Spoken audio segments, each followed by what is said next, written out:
Halo semua, pada video kali ini kelompok kami akan membahas mengenai respirasi.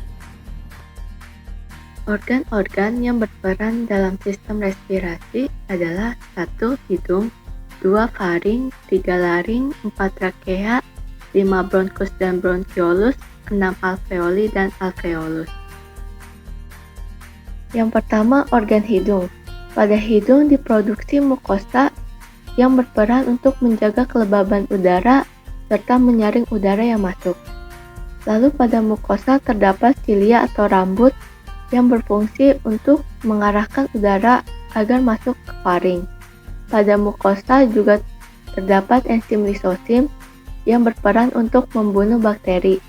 Pada hidung terdapat saraf olfaktorius untuk mendeteksi bau. Faring atau tenggorokan memiliki panjang lebih kurang 13 cm, merupakan jalur yang dapat dilewati oleh udara maupun makanan. Laring atau pangkal tenggorokan berfungsi mengarahkan udara dan makanan. Terdapat pita suara dan juga katup yang disebut epiglotis. Terdapat tulang rawan tiroid atau jakun pada laki-laki. Laring hanya dapat dimasuki oleh udara. Organ hidung, faring, dan laring disebut saluran napas atas. Trakea atau batang tenggorokan memiliki panjang 10-12 cm. Terdiri dari 3 lapisan dinding trakea, yaitu jaringan ikat pada lapisan luar, otot polos dan cincin tulang rawan pada lapisan tengah, dan jaringan epitel bersilia pada lapisan dalam. Trakea bersifat kaku karena terdapat tulang rawan hialin. Silia pada trakea bekerja mendorong mukosa bersama partikel asing menjauhi paru-paru menuju faring untuk ditelan. Selanjutnya ada bronkus dan bronkiolus. Bronkus merupakan percabangan dari trakea. Bronkus juga bercabang-cabang dan dibagi menjadi sekunder, tersier, hingga percabangan terkecil yaitu bronkiolus. Terakhir adalah alveoli dan alveolus. Alveoli merupakan kantung-kantung pertukaran gas yang berada di bronkiolus. Alveolus merupakan bagian dalam alveoli dan tempat bertukarnya oksigen dengan karbon dioksida di dalam paru-paru. Fisiologi respirasi dengan tujuan menyediakan oksigen bagi tubuh dan mengeluarkan karbon dioksida. Terdapat 2 jenis respirasi. Respirasi internal terjadi pertukaran O2 dan CO2 di dalam sel, yaitu mitokondria. Kedua adalah respirasi eksternal. Terjadi pertukaran O2 dan CO2 antara dalam tubuh dan luar tubuh. Dibagi lagi menjadi 2, yaitu inspirasi dan ekspirasi. Jenis respirasi yang pertama yaitu respirasi internal. Respirasi internal terjadi antara kapiler darah dengan sel. Yang pertama, hemoglobin akan mengikat oksigen, menghasilkan oksihemoglobin. Selanjutnya, hemoglobin akan melepaskan oksigen ke sel yang nantinya akan digunakan dalam proses respirasi. Proses respirasi akan menghasilkan CO2. Nah, pengangkutan CO2 dalam kapiler darah ini dapat dilakukan dalam 3 cara. Yang pertama, CO2 larut dalam plasma membentuk asam karbonat. Yang kedua, pengangkutan CO2 dengan membentuk karboksihemoglobin. Yang ketiga, CO2 diangkut dengan membentuk ion bikarbonat. Jadi pada respirasi internal, oksigen akan berpindah dari kapiler darah ke sel, sementara CO2 akan berpindah dari sel ke kapiler darah. Jenis respirasi yang kedua adalah respirasi eksternal.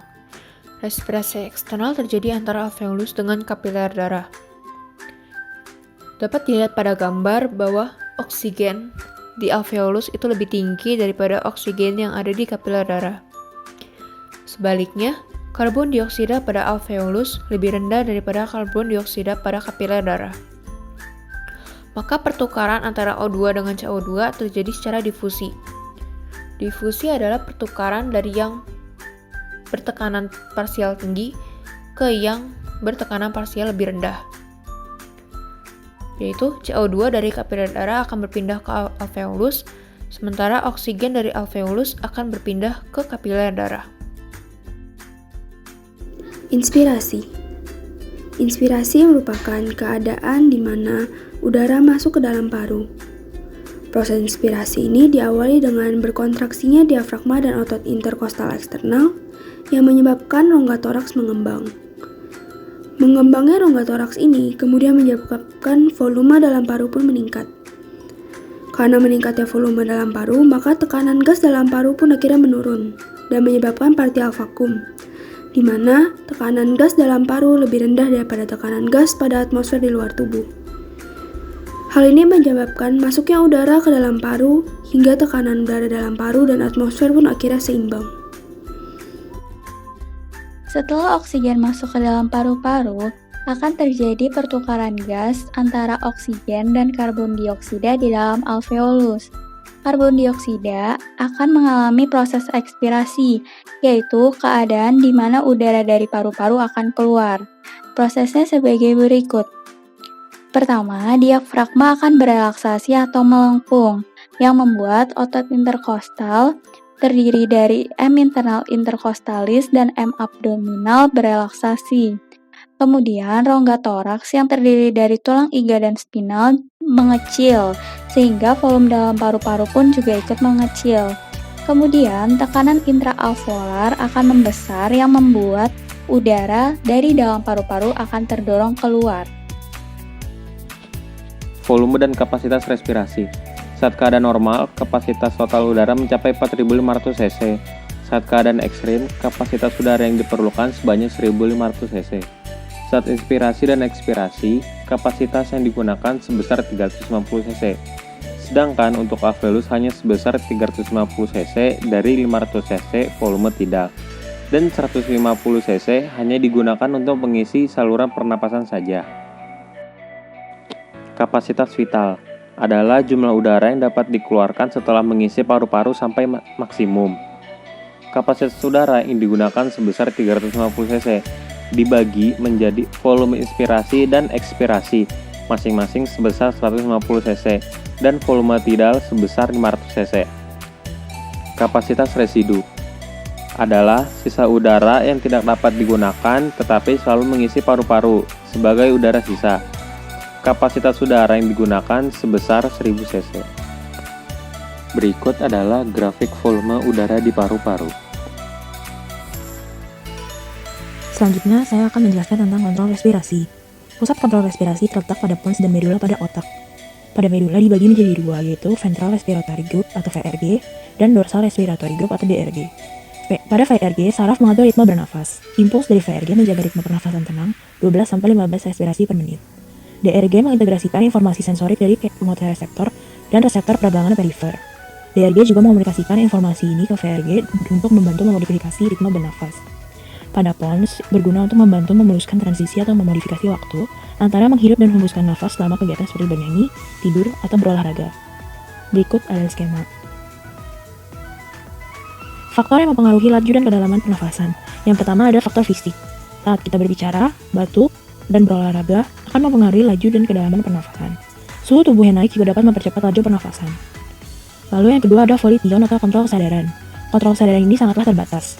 Pusat pernafasan akan mengabaikan keinginan untuk menahan nafas ketika pasokan oksigen dalam darah rendah atau pH darah jatuh. Faktor yang ketiga adalah faktor emosional. Saat kita takut atau saat kita kaget, maka otomatis kita akan menahan nafas. Refleks ini merupakan rangsangan emosional yang bertindak melalui pusat hipotalamus. Faktor yang terakhir adalah faktor kimia. Faktor kimia mempengaruhi kadar CO2 dan O2 dalam darah. Saat CO2 naik, maka pH darah akan turun. Laju dan kedalaman nafas akan meningkat. Peningkatan CO2 dan ion H+ pada otak akan menyebabkan hiperventilasi. Maka produksi CO2 akan naik dan pH darah naik. Saat pH darah naik akan menyebabkan hipoventilasi, akumulasi CO2 dalam darah. Lalu pH darah akan turun. Perubahan konsentrasi O2 dalam darah akan menyebabkan pengiriman impuls ke medula. Berikut adalah daftar pustaka yang kami gunakan. Terima kasih.